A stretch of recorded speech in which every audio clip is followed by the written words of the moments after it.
Bueno, a la última parte, la tercera sección. So the last section goes over ASU, the different policies, and you can read through these. I'm just going to go in general about what they are. The first one is the accessibility statement, working particular with students who have short-term or long-term disabilities.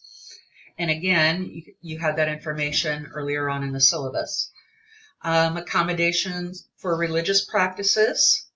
Okay? And so you need to notify me.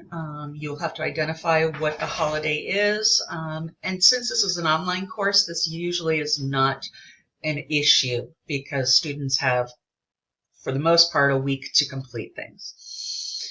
Okay, accommodation for university-sanctioned activities, very much like the religious practices. Again, usually doesn't come into play. Okay, academic integrity policy.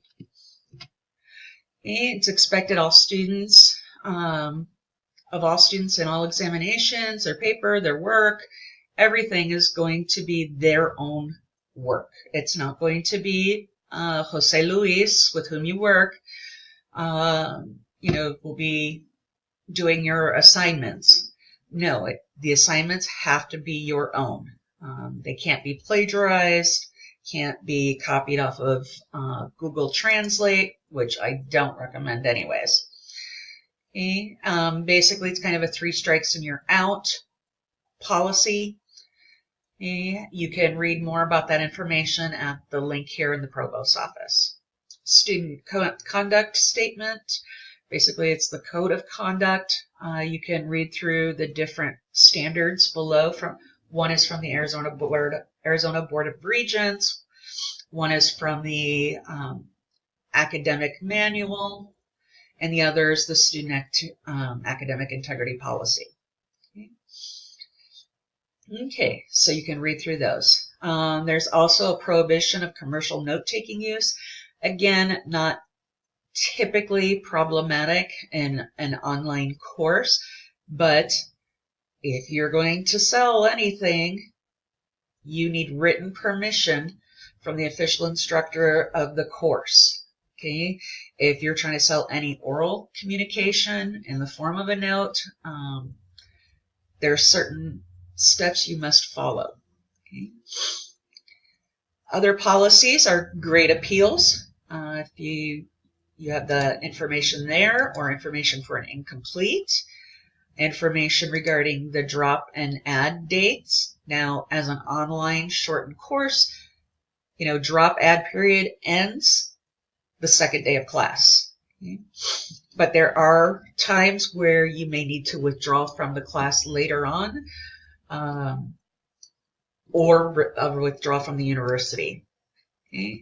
And so you'll be able to see those policies, at the appropriate websites.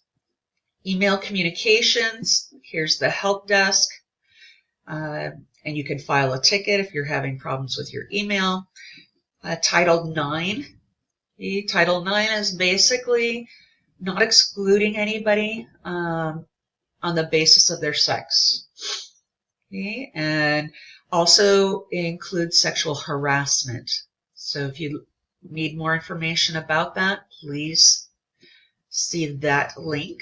Statement on inclusion, a reminder that ASU prides itself on who it includes as opposed to who it excludes. And so as long as students are meeting the basic requirements, they can continue, register and apply to ASU and continue registering. Okay. Syllabus disclaimer, basically saying the syllabus is like a contract, basically. However, sometimes things need to be changed that were unforeseen to the instructor. And so the instructor reserves the right to make changes as necessary to the syllabus. However, students will be notified in a timely manner. And I have several links of campus resources for you. So, bienvenidos a nuestro curso de Introducción al Español para la Salud.